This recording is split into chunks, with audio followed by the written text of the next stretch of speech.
good evening, good tomorrow, good afternoon, wherever you are from watching this in the world. But hello to all my BC WrestlePod nerds out there, and welcome to another rendition of the Six Sided Scholars, your TNA PLE review squad here at the BC WrestlePod. I am Mikey this very, very lovely evening. And of course, joining me as also back to from the proverbial dead, so to speak, is Will himself. I missed you guys. I missed you last week. Yeah. We're without spoiling too much, Will has been going through it. Also, we both had a very busy Memorial Day weekend because we're covering this show for Memorial Day weekend, and there were 3 other pay-per-views that happened that weekend too. Oh my goodness, but this is the final one for this week. We are here to review TNA's Under Siege, which took place Friday, May 23rd, all the way from Canada. So I said this briefly last time we had a TNA review because people are like, why is Jeff Hardy not going to Canada? Well, because if you commit certain crimes here in the States, they will not let you travel places. So unfortunately, Jeff Hardy, because of his previous, arrests and everything, while he's doing a lot better now, is not allowed in the country of Canada. So that explains when we get into our semi-main event to why we had Leon Slater be Matt Hardy's partner. But before we get into all of that, if you are brand new here to BC WrestlePod, welcome for tuning in. We love having you here, and thanks for stopping by. We do all sorts of things here on the YouTubes and the Twitch. We review weekly shows, we review all the pay-per-views, as well as make smaller episodes. Like earlier tonight, I dropped my review for the third and final week of New Japan's Best of the Super Juniors tournament, at which all culminates into a giant review this upcoming Monday with myself and Adolfo as we talk about this tournament in Japan. But we are also planning to do some other stuff during the summer, which is going to be great. And I can't wait to, explain all that as we get closer to it. But if full length reviews is not up to your speed, or you do not find the time to commit to watching, I don't know, random people talk about wrestling on the internet, then you can follow us on the social medias because you get the clips and they are bite-sized versions of basically all the important stuff we talk about in the episode, as well as all the report cards for the pay-per-views and the weekly shows. We also have some merch. It is summertime. We dropped our Hot Boy summer collection, in which, luchadors and hot buns. Like, it's the summer. It's crazy. It's fun. Make sure to get all that at bcwrestlepod.com. Link in the description will be in there shortly. But let us now get into why we are here tonight. We are going to be talking about mostly TNA's Under Siege pay-per-view, and then we're going to kind of breeze through the episode from last night on Thursday, May 29th, because we are out of Under Siege and all roads now next week lead into Against All Odds from Arizona. I'm trying to see if Minnie wants to go to that. Anyways, so we're going to start off with what kicked us off on the countdown show for Under Siege, which was a singles match. So on the countdown to Under Siege, we had Rosemary taking on Xia Brookside. This match stems from Rebellion, in which Xia and Rosemary, teaming up with Liang Li, could not get the job done and unfortunately lost to NXT's Fatal Influence. And these two have kind of been back and forth for a little bit. So, the biggest surprise for me to come out of this is that Xia finally snapped. But I feel like we've been building to this for months since these two have had the interactions with each other. Xia just snapped. So we get a standard match. Xaya's getting tired of everything. Rosemary keeps taunting her, and Xia snaps by beating Rosemary with the belt, which causes the disqualification. I'm not gonna lie, I kind of giggled at it, but I really enjoyed it. I thought it was fun, and I agree. I think it's a good character progression for Xia. I've been wanting more from her lately anyway, because I think she's just sort of been shadowed, kind of in the shadow. She's there, but really not really. So I kind of like that I'm kind of interested to see where her character goes after this, after her psychotic snap. This will be interesting. I'm really curious. It's going to be interesting too, especially when we get to the Thursday episode, because spoiler alert, next week on TNA Wrestling, we're getting all my favorite gimmick matches in TNA. And Will knows this all too well, what my favorite matches here at TNA. Spoiler alert, we're getting a Monsters Ball match between these two. I'm like, yes, give it to me. but we'll talk more about that when we get there. So Rosemary technically wins this match by disqualification, but this is ultimately to set up what we would get later on the week on the Thursday episode. So now let's jump into the main card of Under Siege where we kick things off. So originally we were supposed to have Michael Santana over here taking on AJ Francis of First Class, but due to an unforeseen foot injury, and I put that heavily in air quotes, we in turn get Casey Navarro versus Mike Santana, which I actually really like this as short as this match was.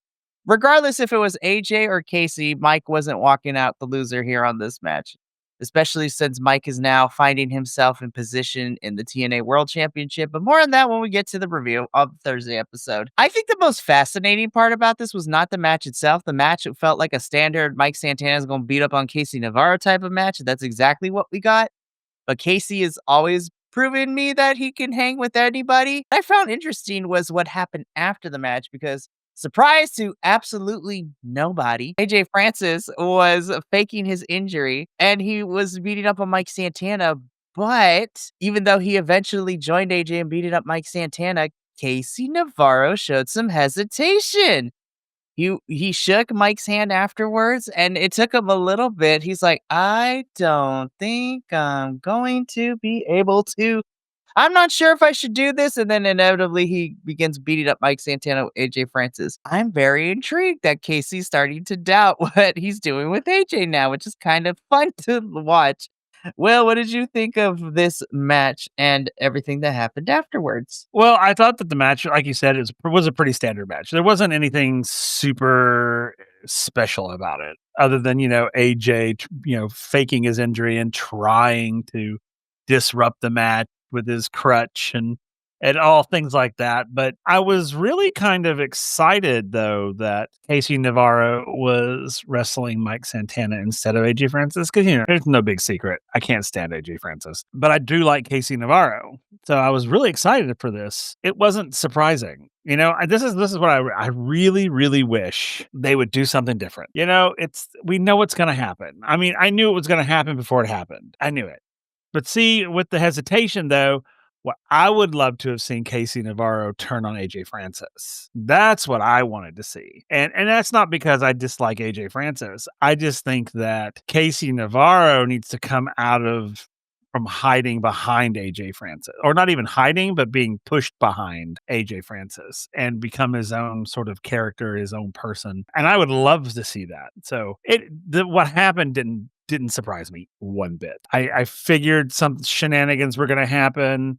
I didn't know what they were going to be, but I do agree. I raised an eyebrow when Casey Navarro kind of hesitated, and I was just sort of like, "Ooh, is this the paint cracking?" Oh, Yeah, I agree. I'm interested to see where this goes. So only time will tell if we truly get Casey Navarro finally creating his own identity and, fight back from being pushed behind AJ in the shadow all the time with this. So, but Mike Santana picks up another win, keeping that momentum going. Mike, we're going to talk about you in a little bit.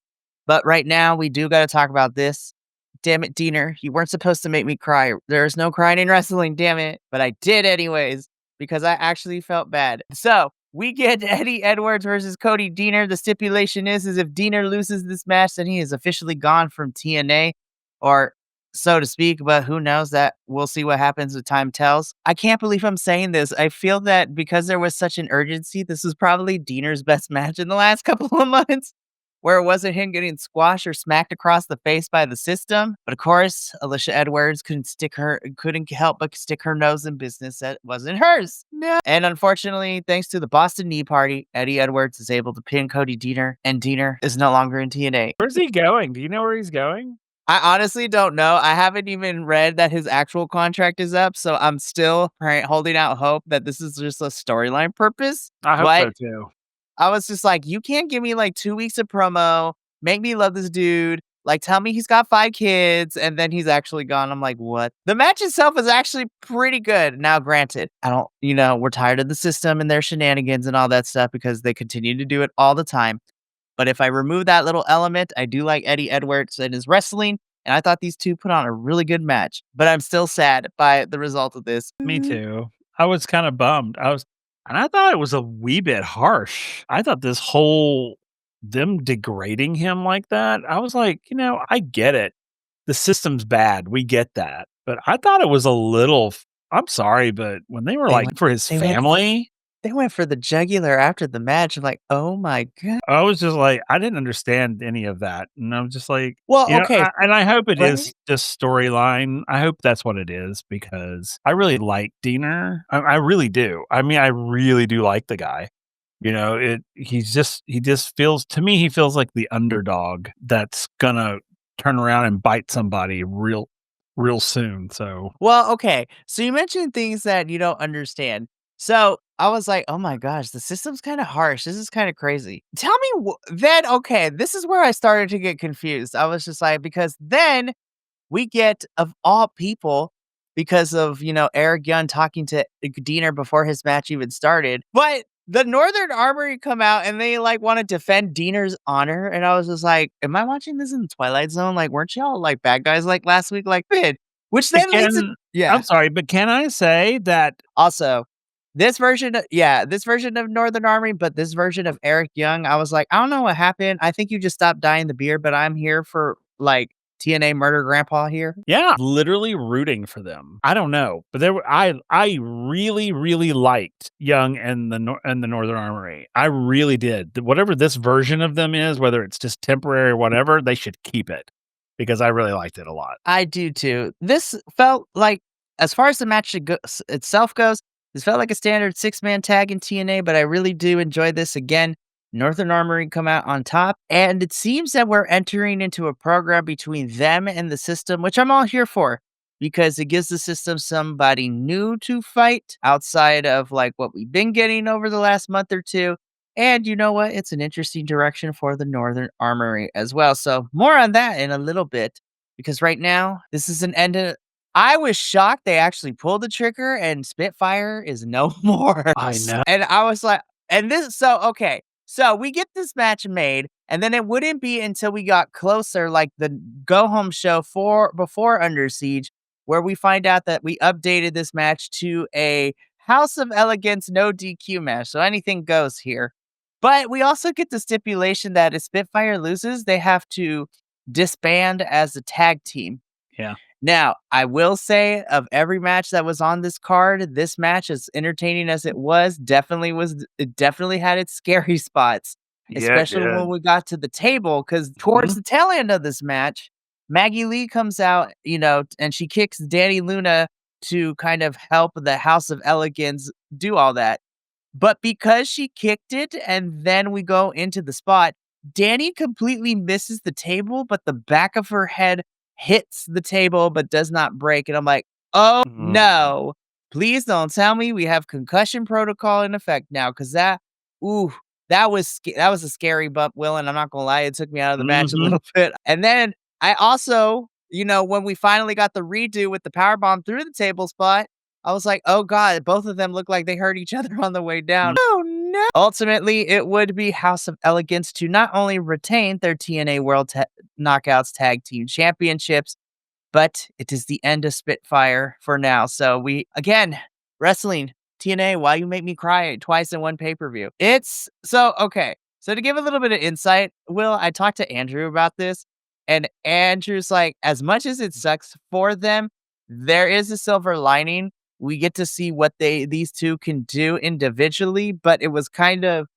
an interesting choice given the fact that we don't have many knockouts tag teams in TNA, but I feel that we're gonna kind of fix that given with who we're gonna talk about on Thursday. But this was a chaotic match. I did get taken out a little bit towards the tail end. And again, I'm sad. This pay per view made me sad a second time because it is the end of Spitfire as we know it. I know. I was bummed. But, I mean, if you're gonna get taken out by someone, getting taken out by Ash, but Ash and they won, and I love me some Ash, so Oh I my goodness. can't be mad. No, I cannot either. And I'm glad that we're not waiting for Ash and Heather to do something with these titles because we're just getting them ready for the next opponents, which we'll talk about in a little bit.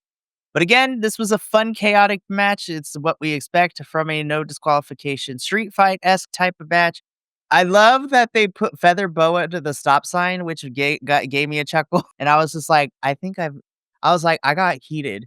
But, like, Uh-huh. I'm not mad, this is a weird direction, okay, but we get this eight-man tag team match in which we have the newly named Order 4, which is Mustafa Ali, Tasha Steelz, and the Great Hands, taking on the team of the Rascals, new knockout Indy Hartwell, and a surprise opponent who ends up being Mr. Champagne Singh, if you will. So we've been covering TNA for a while because when Ali first came into TNA, he had a different manager before the rest of the Order 4 became in existence. And so this ended up being a match where the former employee wants to fight the former employee. My favorite spot happened in this match where they all got into like a human pyramid and started hitting each other. And then like Indy Hartwell hit the cutter through all the Yeah. people on top of it. I was like, this is crazy, but I loved it so much. Shout out to Indy Hartwell. She's my MVP this match because she literally got baseball slided kicked by Ollie. I was like, oh my God, way to go take a hit, girl. That was a little So surprising. so that's what surprised me. Order 4 does pick up the victory, but what shocked me was after the match because Ollie just snaps and he continues to attack. Tasha's like, okay, we won. We got to calm down. He pushes Tasha Steele to the floor. I was like, what is happening? He's getting drunk with power, Will. It's crazy out here. I don't even think it's he's getting drunk with power. I think He's going cuckoo for Cocoa I Puffs. mean, seriously, that was No, I was like, "What is happening right now?" Ooh, and Tasha's like, "Hold the phone. I know you didn't just push me right now." And even the great hands are like, "What is happening? What is going on?"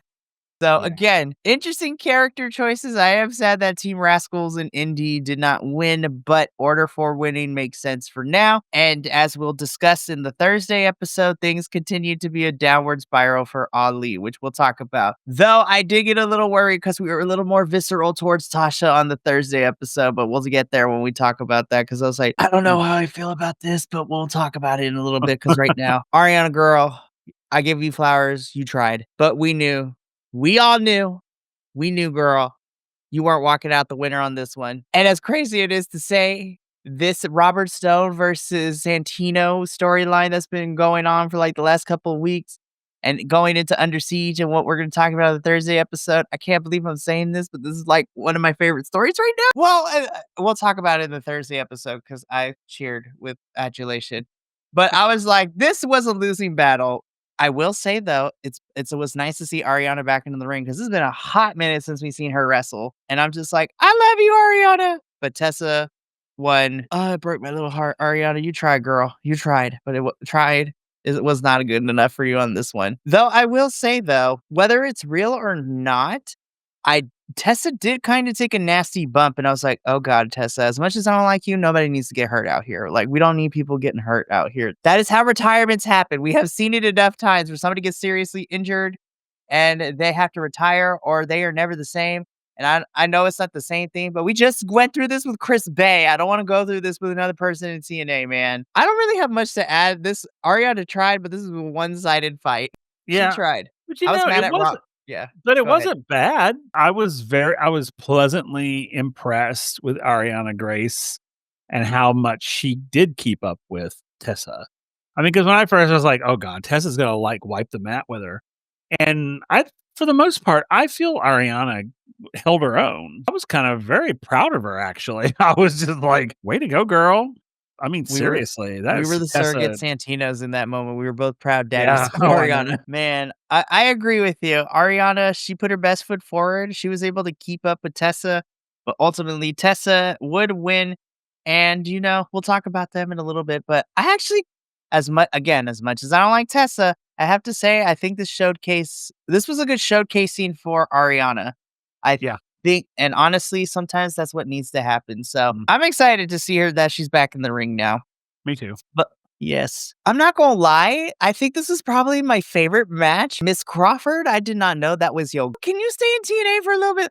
So I know Victoria as the formerly aptly named Alicia Fox from WWE because she was in WWE for a long time. Newly like sober last 2 years, kind of same thing with Mike Santana. Again, this was my personal favorite match because I was like, now that Victoria has kind of readjusted and focused herself and is living that sober life, I was like, she was actually a pretty good opponent for Masha. I'm not gonna lie. This match was really good. I really enjoyed this one, like, a lot. I was That's like, what it's "Alright." that's why I'm like, "Yo, Victoria, if you're not signed anywhere, do you wanna stay in TNA for a little bit? I'm not gonna be against if you wanna run up here in the knockouts division."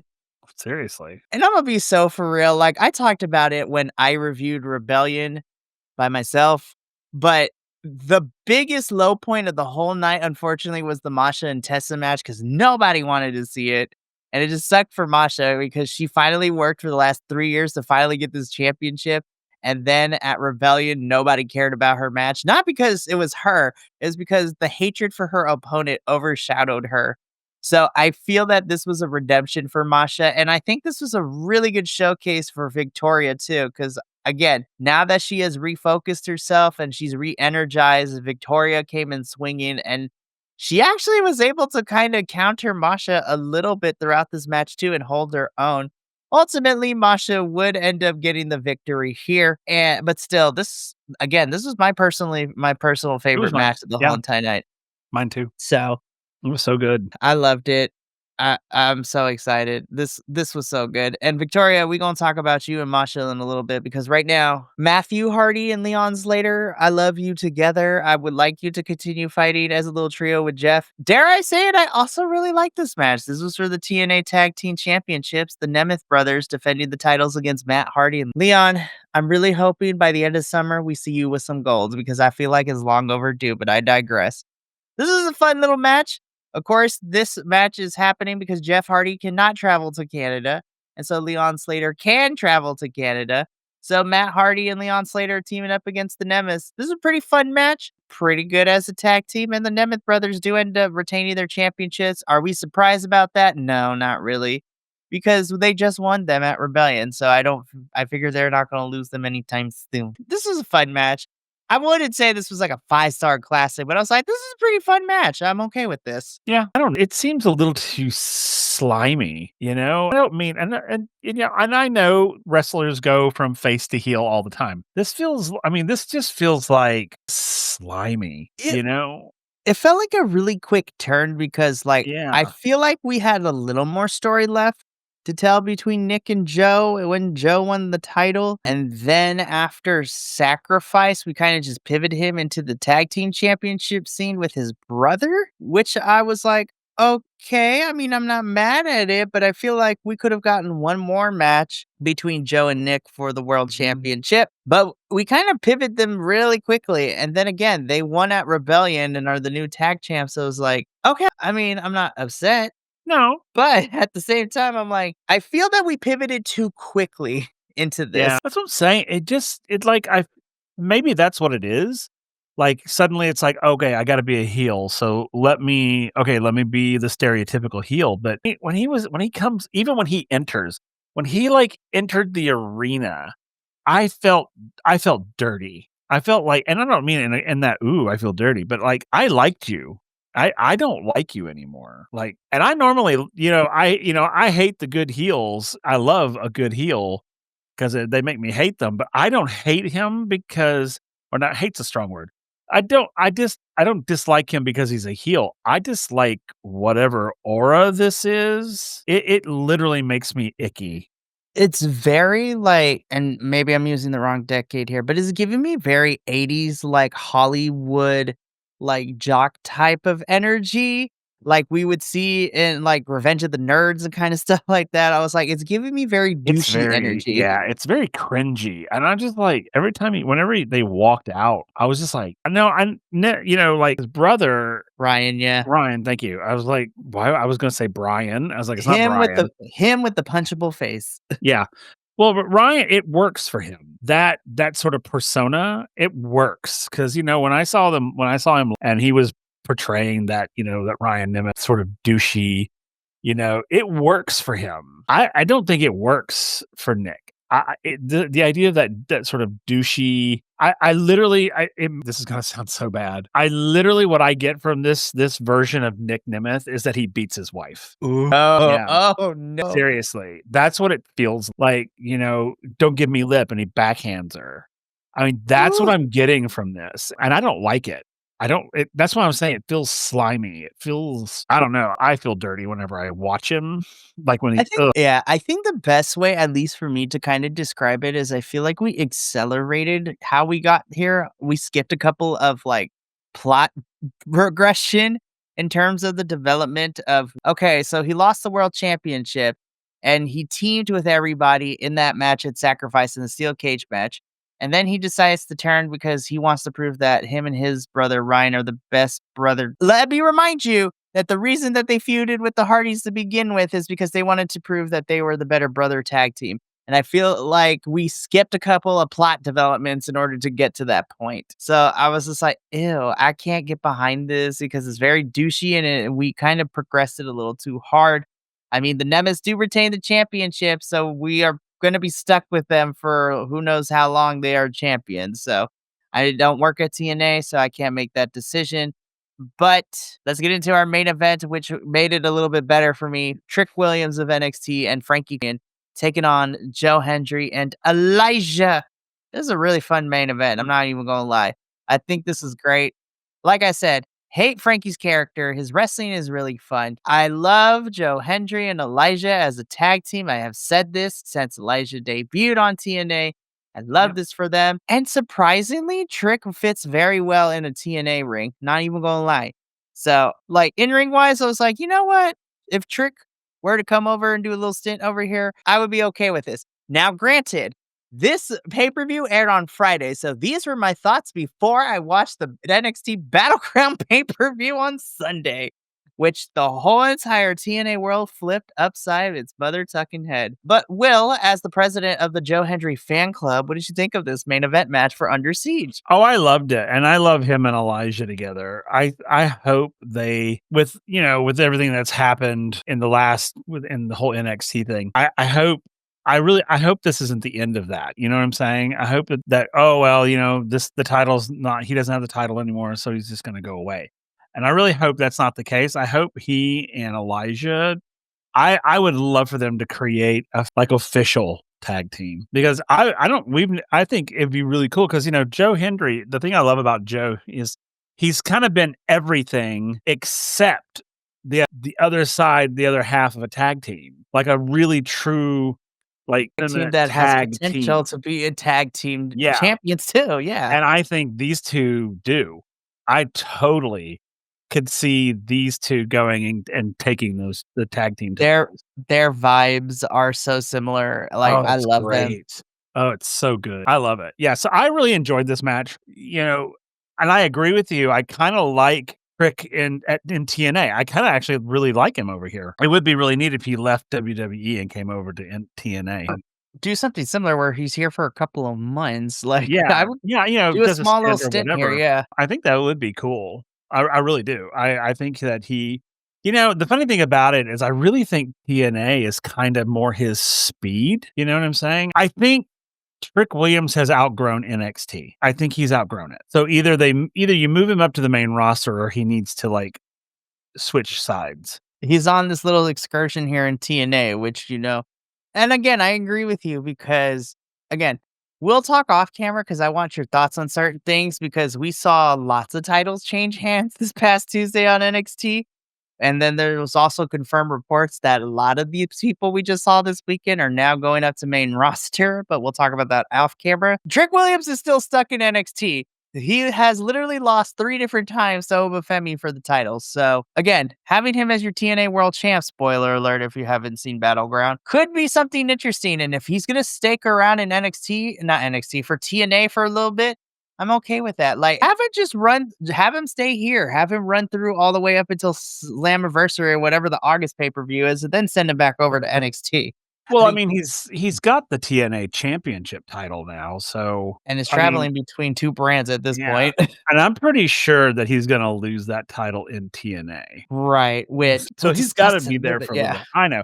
So he's gonna have to be here for a little while. Right. I agree with you. But as far as this match goes, Hendry and Elijah are amazing.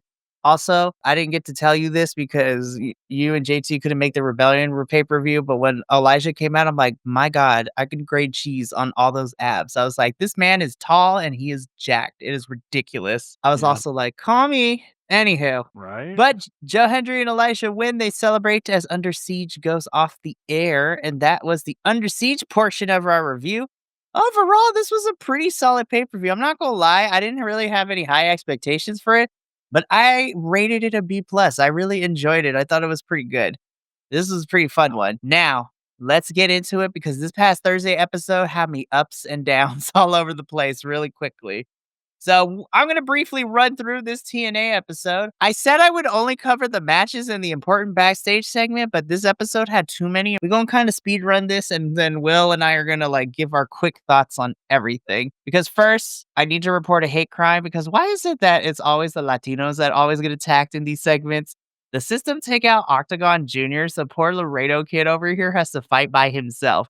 But this is a fatal four-way to become number one contenders for the tag titles, in which we have First Class, Laredo Kid by himself, because Octagon Jr. got taken out by the system. Again, we had the system in here and we had the Rascals. I was mad. I was like, why are they going after the Latino people? This is not okay with me. Hey, but you know what? I was like, if this is the Laredo Kid that I'm gonna get all the time where he's like angry, give me angry Laredo Kid. Because that is like best Laredo Kid. This match was fun. I thought everybody played their part very, very well. And the Rascals do end up picking up the victory. And we get this match officially made for Against All Odds, the Nemes versus the Rascals. And I'm like, okay, this is actually a match I'm excited for. I think these four are going to kill it. I want What's that? I want the Rascals to go back to their old ways. Be little douches dorks. Yeah, seriously, because they were, even though I was like, "Come on, everybody, y'all know what they were up to," but they were fun. I mean, it was like, you didn't know it was gonna happen, I like the spray paint and all that. They need to bring all that back because, man, that was great. Spraying into people's faces and everything. Mhm, But as absolutely. faces, I would be so behind it. Yeah. Like, as faces, I would. But because the Rascals win, we do get this TNA World Tag Team Championship match made for Against All Odds, which is next Friday, which is kind of crazy. But this is gonna be a fun one for sure. Mike Santana is not done with AJ Francis because we had a backstage segment where AJ and Casey Navarro are coming back after losing in the match. And Mike Santana literally throws a whole entire chair at AJ's face and then proceeds to beat him up. Like AJ Francis just turns the camera and Mike Santana, and all I see is chair coming to front. It's like Mike Santana threw this chair at this man's face and started beating him up. I was like, yes, beat this man up. Take his lunch money. Mike Santana's like, oh, just because I was in NXT this week doesn't mean I forgot about you. Love it. Mike Santana is like, oh, you wronged me. We gonna fight and I'm gonna come collect. I'm gonna stomp your face in. And I'm here for Mike Santana stomping everybody's face in. I'm ready for him to do something big. Yes. I'm also ready for these two. Like in this interview alone, I was like, yes, ma'am, more women in the TNA knockouts division. Like, by the way, these outfits are fire, girl. So we get a sit down interview and a video package highlighting our two newest knockout signees that were announced 2 weeks ago. On the left, in the pink jacket and the blonde hair, well, auburn blonde hair, if you will, we have Mila Grace. And then in the Tool and the punk rock like neon pink hair is Harley Hudson. Miss Harley, you are only like not you are like a baby. You are 23. Both of these girls are fairly young, and I was just like, oh God. But you know what I really enjoyed? I love getting to in the short 5-minute video package, we get to hear about their stories. And I'm happy to see Harley because when it was me, Will, and Andrew, so that was long time ago here on the TNA Review Squad. I remember us covering that Harley Hudson won the gut check in the UK to be signed for TNA, and now that she's officially here in TNA makes me excited. And then we come to find out that Mila has already wrestled in Japan too. I was like, these girls are already well traveled and they're both under the age of 25. I wish I was this accomplished in my young age of life. Well, what I loved about this too is that the personal concierge for the House of Elegance comes in to interrupt to find Santino. But then we also get to see that Zaya Brookside was just chilling in the back listening to all of this. I'm like, hey, you know what? Mila, Harley, and Zaya Brookside as a 3-woman faction, count me in. I'd be here for all that. Yeah, Give me all the European power. seriously. But in this video package alone, Will, I'm so excited for these 2 to show me on TNA television what they got. I love it that we're getting more women's in this division because we need it. We Girls, do. we're gonna talk about you a little bit later because, yes, I'm here for y'all. So, let's talk about this match really quickly. Mustafa Ali beats Raja Singh. Like, we knew this was gonna happen. The more important thing and the part that kinda left me, "Oh," is once again, Tasha Steelz gets caught in the crossfire. Instead of getting pushed down, though, Ali grabs her hair. I literally had to pause. I was like, we're getting dangerously close to some lines that I'm not too fond of. And I was like, I don't know how to feel. I was like, and I love Ali with all my little Mhm. heart, but I don't like the direction we're heading. Now, granted, it may be a pivot we may not revisiting, but we are towing the line to some very touchy stuff that I'm not too comfortable with right now. Yeah. No, I agree. It's, and I think this is a problem with the company because I don't know if they have somebody who kind of looks at everybody's choices and says, "Okay, this is great. This is questionable. We might want to revisit this. This is great. Ooh, this is a big no-no." I don't know that they have anybody like that, but they need somebody like that because there's a lot of line blurring that happens sometimes. And I don't want, and I hate when you're creating a character, something sounds so great on paper, but when you actually put it into the universe, it's like, ooh, that's bad. You shouldn't do that. It's like, so and we've seen it a lot. We've seen it happen a lot. Yeah. They get right to that line and you're like, if you sneeze or look the wrong way, you're gonna cross that line real hard. And I hope that Mustafa Ali himself sees that and handles that within his own space going, "Oh, okay, this is starting to get a little on the, like, DA side of things." Like, so I'm very, yeah, I'm very and I don't know and I don't understand why Tasha is sort of the focus of it. That's what I said. I was like, now DA, DV, however you want to talk about it against anybody, whether it is male, female, and Right. non-binary at all, is not okay. No. And I say this because I don't want what I'm about to say to be misconstrued. If he started beating up on the gray hands, I was like, I still wouldn't like it. But because it's 2 grown men, I was like, okay, you know what? As it's still bad. Nobody deserves to be, victim of DA or DV. But I would be like, okay, grown men fighting, that makes sense. What makes me uncomfortable with this and what kind of makes me mad a little bit is one, Tasha is the one who is getting the brunt of, Ali just snapping, which is not fun. But I also feel that it kind of takes a step backward for her character because when we started covering TNA, we knew her as, the Boricua badass and like just her coming out and like taking nobody's crap, right? And now to see her it's the same thing I talked about when we had that promo between Matt Cardona and Steph DeLander, where Steph Mhm. was this big bad woman, and then Matthew Cardona, made her feel really small. Ali is making Tasha feel very small, and I'm not digging the vibes No, on that. no. She literally, I'm sorry, but in the PLA we just talked about, when that whole thing happened, when the camera was on her, and I've seen this in real life, but she looked like the battered housewife. And I was just like, girl, you are a strong woman. Don't ever let a man do that to you. She should have stood up and hauled off and beat the crap out of him. And I'm And like, "Yeah, we know she can. That's the thing." And this is why I'm a little on the side because even in the PLA, when he basically baseball slid, Indy, yeah, Indy, that felt personal, not right. professional. It was like, ooh, it was well, you even heard the crowd too, how much they booed him. Now, of course, they love Indy, but I was like, bro, even the commentary's like, that was kind of excessive. Yeah, what the hell, dude? I mean, it felt personal, not professional. So to me, it felt more like, "There's a woman, I'm gonna hit her." That's what it felt like. It was wild and is crazy. Yeah, and So so I don't know what they're doing, but they I'm need to. really hoping they turn this around because the direction we're going to right now is not my favorite at the moment. So, which sucks because we got to leave this and talk about this match, which was actually really fun. And I love this one, Liang Lee versus Ash by Elegance Funny enough, this match was made by Robert Stone because Masha wanted to give Liang Li a match, but Robert's like, no. So Liang Li had to prove herself and win this match in order to get a shot at Masha's title. This is a really fun match. It had everything I wanted.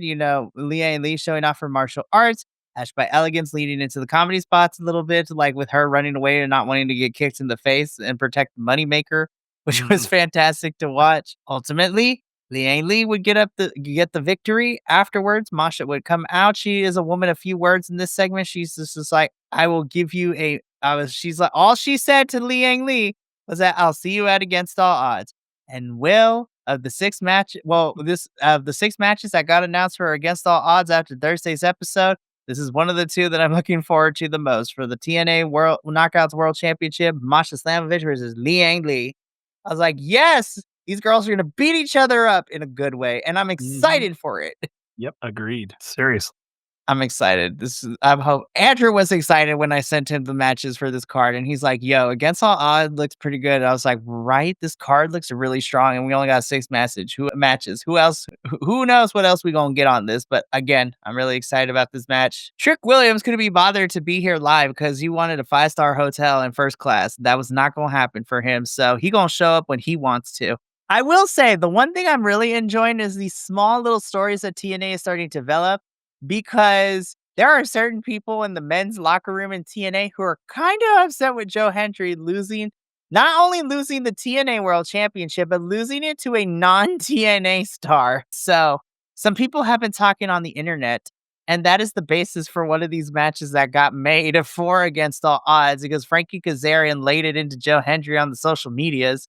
And so we're getting Joe Hendry versus Frankie Kazarian because Frankie Kazarian is pissed that Joe Hendry lost it to a non TNA person. And I'm like, Frankie, normally I don't like you. Your character, I don't like your character. It kind of sucks. But the reasoning he gave, I was like, I kind of can't disagree. I was like, listen, it is in the world of storytelling and wrestling. I would be mad too if our world champion lost the championship to somebody who's not even in the company. Like, how do you manage to go mess that up? So Joe Hendry and Frankie Kazarian gets made for Against All Odds from all of this. Am I excited about this? Maybe. Am I glad that Joe Hendry still gets to be on on my TV screen? Absolutely. So I'm gonna be in opposition of this because, Do it. for one, Frankie Kazarian, ain't nobody give a shit what you have to say, truly. And the fact that Joe took that bait, I'm kinda like, "Dude, it's Frankie I mean, come on, it's Frankie freaking," you know? And the other thing is what I'm gonna be pissed about is now that Joe doesn't have the title anymore, are they gonna make him a whipping boy now? Is he gonna go back to what he was prior to the championship? If that's the case, I'm gonna be pissed because It just took because us a he's while to get him there. yeah, just because he's not a champion, quote unquote, anymore, like, title by title only, the man's still a freaking champ. I mean, just because he doesn't have the title anymore doesn't mean he sucks. I mean, yeah, he lost it to a non TNA person, but you know what? So have plenty of other people. TNA will get it back. It's not like it's never coming back. Come on. And I don't know. I mean, I'm excited for this match because I just want to watch Joe Hendry kick his ass. But I just that whole thing, I'm just like, whatever. It's freaking Frankie and people. What the hell? So It anyway, is. Yeah, it is. It is kind of crazy for sure. But Mance Warner has a match. He basically squashes local talent Bryce Hanson. I'm not gonna lie. I'm kind of glad that Mance is still hanging around TNA. Not gonna lie. I like Mance. He crazy. He's the crazy we kind of need right now. That's him and Sammy's program is done. But again, Mance wins his match against Bryce Hanson, one of the local talents. Steph DeLander gets on the mic, says that Mance wants some gold, and they're going to get it. We're going to talk about that in a little bit because right now, Monsters Ball. it's gonna be It's the ru- gonna be it's the awesome. running. Yeah, it's the running joke around here. Will knows all this all too well. Is it a stupid gimmick? Absolutely. Do I love me a Monsters Ball match because it does allow the wrestlers who we normally don't get to see do crazy things. We already know Rosemary going to do crazy things. I'm more Mhm. excited to see how far Zaya's going to go in this match, which makes me super excited. I think that's the most exciting part for me is to see how Zaya goes into this match and will it carry on as a like not in her belt with character development of having a little bit more of an edge. We will find out next Thursday when we have a Monsters Ball match between Rosemary and Zaya Brookside. I'm excited too. So good. I actually really like this match. Okay, first and foremost, Tess is not cleared to compete, so it's Victoria Crawford. So we get Robert Stone and Victoria Crawford versus Ariana Grace and Santino Marella, father and daughter. This was actually a really fun match. I'm like, oh my gosh, I actually really enjoyed this. Santino, I can't take you seriously in this picture though, but I love you. Yeah, I know. I'm like, what's happening right there? It's like, I think he smelled a fart. Yeah, that's seriously like, ooh. I didn't put a picture, but I love the double strut to the ring from these two. I'm like, it's so adorable. Like, poor Ariana and Santino, everything was working against them. Like, Robert Stone made up all these stupid rules at the beginning. And then, we knew where this was going. Robert Stone and Victoria Crawford end up beating Ariana Grace and Santino. But Santino is not done with Robert. He's tired of him bending the rules and not playing fair and all that stuff. And he wants to put Robert Stone down once and for all and to finally kind of put an end to one way or another. And then at against all odds, I cannot believe I'm about to say these words. The winner of this match becomes the official director of authority figure at TNA. And we are getting Santino Ugh. Marella versus Robert Stone. Yes, that is a sentence I said in 2025, and I am here for the ridiculous that is this match and story. Indeed. It's like, this is stupid, goofy wrestling at its finest. I love it. Yep, I I'm do actually excited too. to see Santino wrestle. I'm not even gonna lie. That's the most exciting part for me. I was like, I get to see Santino wrestle him again. Oh, I know. This is I'm gonna be excited. fun. I can't wait. Andrew is just like, this card looks a lot of fun. And I was like, exactly. I'm like, I can't believe how much. Look, I was at Rebellion and I enjoyed Rebellion, but I'm like looking at this card for Against All Odds. So it's like this is going to kick Right. off the summer for TNA. So I can't wait. So Agreed. I just wanted to soak in this picture a little bit because Eric Young is doing things for me right now. All right, that's enough. So we get this quick promo from Eric Young into the Northern Armory and talking about, what happened at Under Siege and, taking on the system, which then prompts Moose in the system to have a face to face with Sinner and Sate. I was like, yes, give me Sinner and Sate whooping up on the system every single day. Because as me and Andrew know, Sinner and Sate are a really great tag team. It's just that we haven't gotten to see them do it in TNA. But they are the Defy tag team champions in Defy Wrestling in Washington. So they are, it's so good. But this was all interesting and everything, Will. But this is the part where I was like, what character development are we about to see? I was like, what was this? I'm like, he's staring into my soul. I'm slightly turned on, but I'm mostly terrified. Yeah.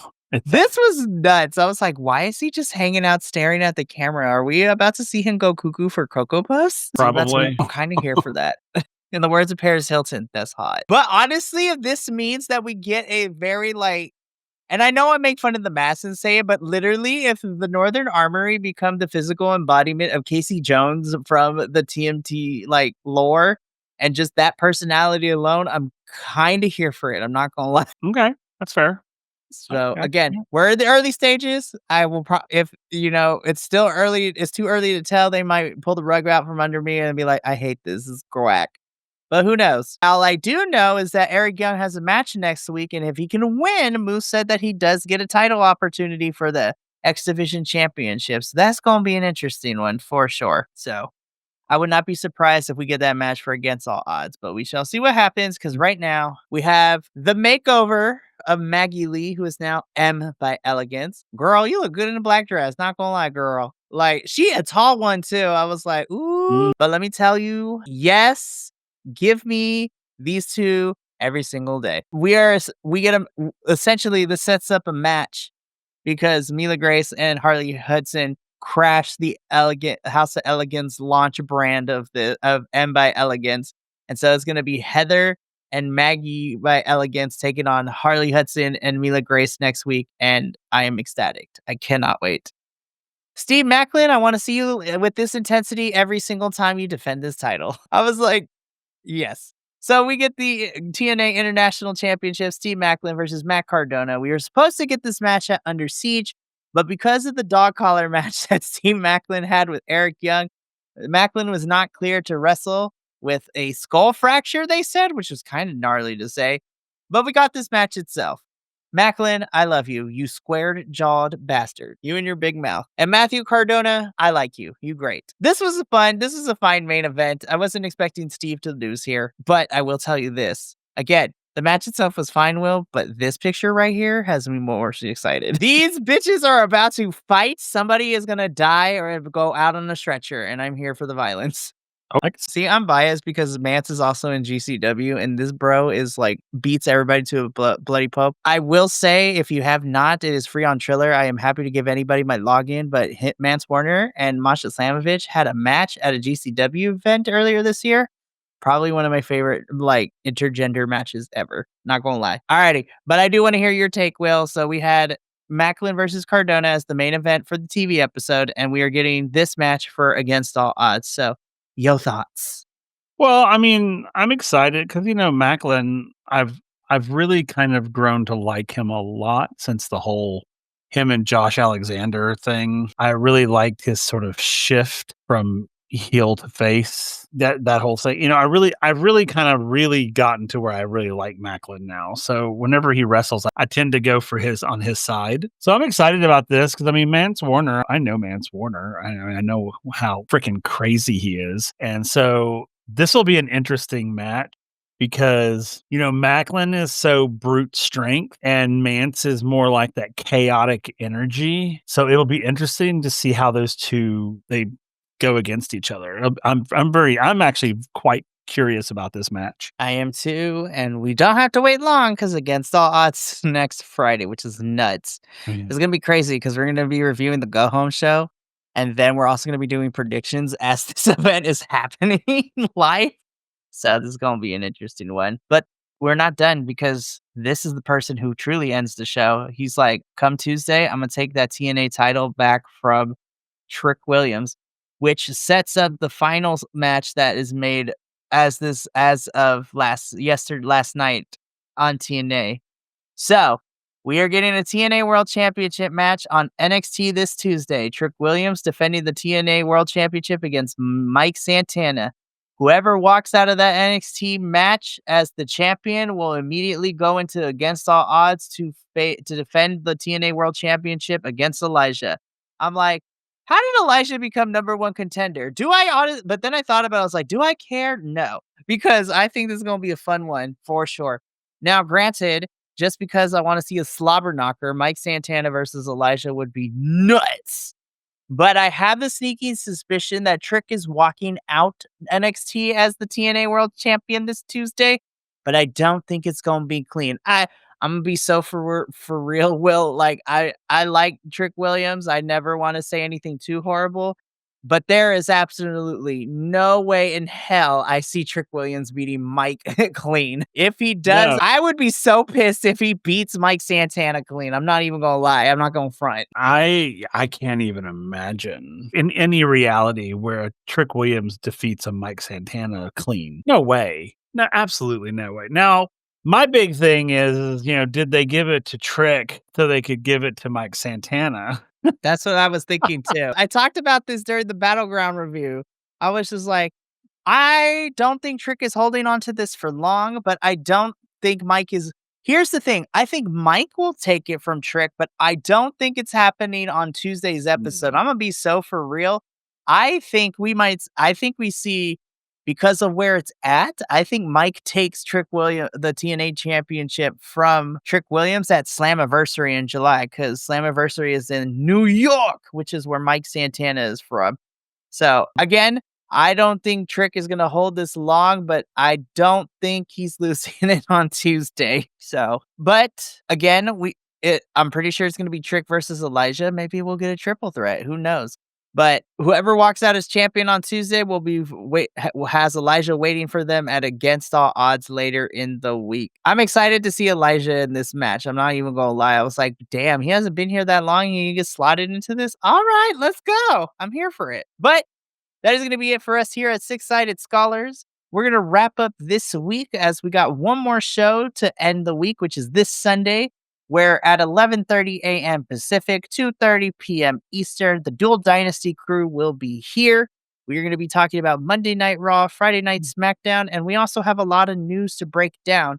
especially of how many NXT folks have now officially been confirmed to be moving up to main roster. That includes the likes of Stephanie Vaquer, Jordan Grace, and Ricky Saints, which we will discuss in depth on Sundays to Dual Dynasty to hear all our thoughts, WWE. So, yeah, I can't wait to also get Will's thoughts because a lot has happened within the last week, this past week of wrestling in the world of NXT and everything. So I'm gonna pick his brain too because I was like, we got new champions, and our new women's champion shocked me. I'm not even gonna lie, but we're gonna discuss this afterwards. But thank you so much. We will be back next Friday to be doing the review for the go home show for TNA before Against All Odds, as well as making our Against All Odds predictions, which is kind of weird because I'm going to be posting the social media posts for those predictions the morning of, and then we will be discussing our predictions this later that evening. So very interesting for sure. But from myself, Will, our lovely host JT, who will be back soon in 2 weeks, and the rest of the BC WrestlePod family, remember, take care of yourself, love one another, stay Bi-Conic, and more importantly than anything, you always deserve to finish your story. We'll catch you Sunday for our final review this week before we do it all over again. But until then, we love you, love yourself, be kind to yourself, and we'll see you later. Ta-ta for Thank you so much for tuning in to another Vibe Tribe production. What's gonna happen next time? Well, you're gonna have to tune in to find out. But until then, remember, take care of yourself, love one another, and as always, make sure that you keep the good times rolling. Thank you for being here, and we'll see you next time.